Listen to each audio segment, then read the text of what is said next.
هغه انسان چې هغه عاجزي کوي هغه الله ته ډیر خوښي او کوم انسان چې عاجزي نه کوي او تکبر کوي نو بیا د هغه حالات د عاجز انسان حالات ډیر قیمتي او ډیر ناشنا بیان دي راځي چې ټولې ورو چې کله په سړي کې عاجزي نو دې د الله بندګي ډېره ښه کوي او د عاجزۍ یو نښه دا ده چې سړی د غریبانو سره محبت کوي چې کله دې سړی ولیدو چې هغه تکبر کوو په غریبانو باندې او ځان د غریبانو نه اوچت ګڼو نو پوه شي چې دې د خپل رب سره هم د تکبر معامله کوي ځکه چې الله ته عاجزي د هغه وخته پورې تا ته نصیب کېږي نه چې څو پورې ته عاجزه شوی پوره نه وي او عاجزي په ځان کې راوسته د هغې ډېرې نښې دي یو نښه ده چې سړی د غریبانو سره محبت کوي کار څومره پیسې د سره او کار څومره مالدار او جرم دا ژوند دی ورب الکعب چې ستا سره هر څه وي او ته د غریب سره محبت کوي او ستا راشه درشه د غریبانو سره وي او راشه درشه ستا د کمزورو خلکو سره وي مزه دا کوي مالدارانو سره ټول کیلي باسي ځکه چې کله سړي ته د عزت نفس خیال وي که نه او دروند سړی نو کله سړی چې خیال هم کړی د مالدارانو خلکو سره چې سړی کیني نو یې لږ تردد کیږي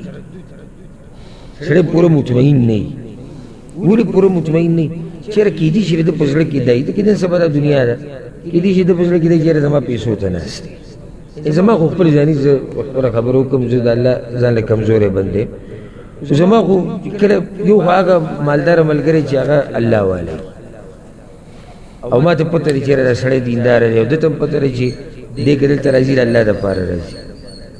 خو عام چې مالداران خلک کي د هغوی مجلس کې سړی کیني سړی محسوسوي چېرې کیدای شي د په زړه کې دی چې دی ما ته پیسو دپاره کیني پاسي نو سړی بیا هغه چا خبره کوم چې چا سره د خپل عزت غمي نو بیا ډېر راشه درشه نشي کولی خو چې مالداره د غریب سره راشه درشه کوي دا عزت دی او ناشنا عزت دی او نن سبا خو چې 2 روپۍ زیاتې وګټي یا تنخوا ډېره شي د ده خبرې بدلې شي یعنې پرون فقیر ملنګ نن هغه سپین کاټن اچولی دی تنخوا یې ډېره شوې ده خاندي په هغه غریبانانو پورې چې دی ورسره مخکې یو ځای په یو ټولګي کې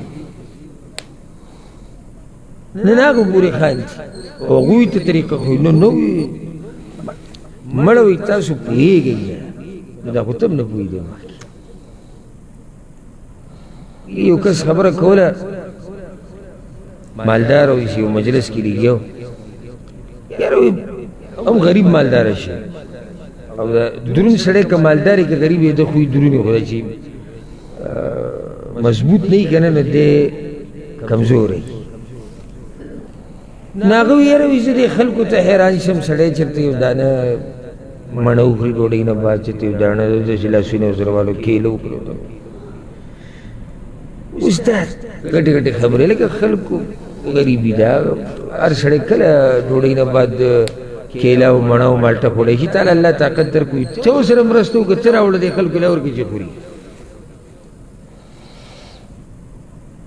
طریقه دا یاد کړئ د محتاج سړي په مخ کې به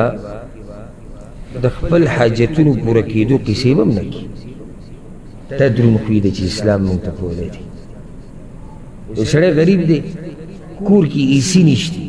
ګرمي ده سخته کې او تو کېناستې یاره ایسي داسې مزه کوي او نوي ایسیان راوتي دي هغه دا ستاسې طریقه شو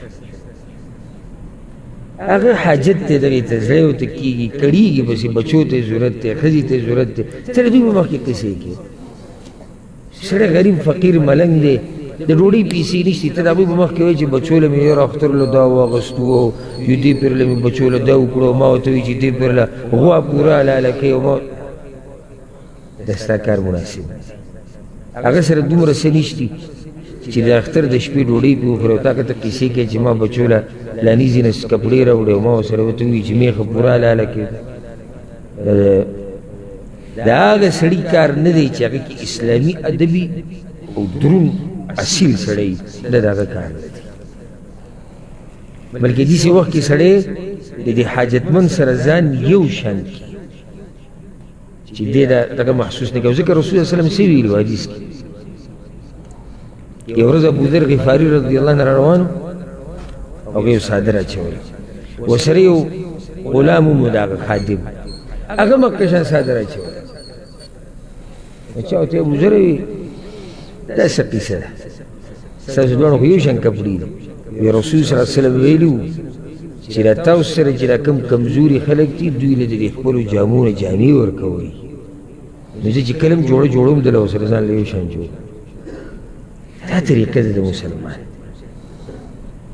خبره مې دا کوله چې د غریب سره دا محبت دا هله کېږي چې په انسان کې څه عجزي او که ډېر هم غټ شي که نه که ډېر هم غټ شي صرف دا یو ټکی مخې ته یاده ساته ستا د تکبر د ملا تیر به ماتوي چې زه د خاورې نه پیدا یم او د منۍ د قطرې نه پیدا یم او که معمولي دړ په غوږ او په غاښ دې راغی ټوپونه به ووایي هېڅ هم نه یو موږ نو موږ پورې دا ګټې خبرې مزه نه کوي عجزي ساده ژوند د غریبانو سره مینه محبت رب العزت به دې کامیاب ساتي او ځکه یو حدیث کې راځي چې الله خو ستاسو مرسته د دې غریبانو د لاسه کوي کله چې دا غریبانان الله ته فریادونه کوي او الله د هغوی فریادونه قبول کړي نو رحم په ټولو باندې وشي دا زموږ په معاشره کې دا خبره دا مې دې مې دا زور په دې ورکوم په دې کې چې زموږ د معاشرې نه دا خبره ورکېدو وایم پیسې میسې مسافري او څو کالو کې ځان له پوخ کور جوړ کړي با نورو پورې خاندي پرون فقیر ملنګو کلي کې ورسره چا دوا سلام نه کوي نن په لین کوزر کې ګرځي هغه په خلکو پورې مذاق کوي ته پرون څه شي